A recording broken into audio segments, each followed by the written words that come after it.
လောကမှာအားကိုးစရာဆိုတာကိုယ့်ကိုယ်ပဲအားကိုးရမယ်ကိုယ့်ကိုယ်အားကိုးတယ်ဆိုတာဘာလဲကိုယ်စိတ်ဓာတ်ကိုပြော့ညံ့ပြီးတော့မသွားအောင်သီလနဲ့ပံ့ပိုးမယ်သမာဓိနဲ့ပံ့ပိုးမယ်ပညာနဲ့ပံ့ပိုးမယ်ကိုယ်ချင်းတရားကောင်းတယ်စိတ်ဓာတ်တည်ငြိမ်မှုရှိတယ်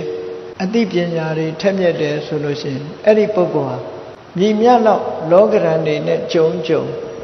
အဆိုးလောကရန်နဲ့မြည်မြတ်ပဲကြုံအကောင်းလောကရန်နဲ့မြည်မြတ်ပဲကြုံလောကသဘာဝကြီးကို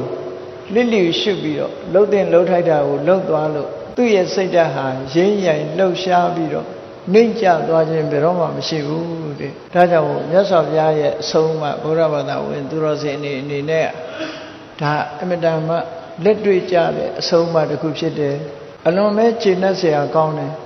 ဘုရားဘာသာဝင်ဖြစ်ရခြင်းဟာအလွန်ကျေနပ်စရာကောင်းဘယ်သူကမှအားကိုးရတာမျိုးမဟုတ်ပဲနဲ့မိမိတို့ကိုယ်တိုင်ကောင်းမွန်အောင်လေ့ကျင့်ပြီးတော့ကိုအားကိုလောက်ရတယ်ဆိုတာစိတ်သိကျေနပ်စရာကောင်းတာပေါ့အရာရာမှာသူများကိုမော်ကြည့်ပြီးသူများရဲ့အဆုံးအမကိုအဆုံးဖြတ်ခန်းနေရတဲ့ဟာဘလောက်ဒုက္ခရောက်တယ်လဲဆိုတော့စဉ်းစားကြည့်လေကိုမဆုံးဖြတ်နိုင်ဘူးလို့ဆိုကြတဲ့ကသူများမျက်နှာကြည့်နေရတဲ့အနေအထားမျိုးသူများအလိုလိုက်နေရတဲ့ဒုက္ခ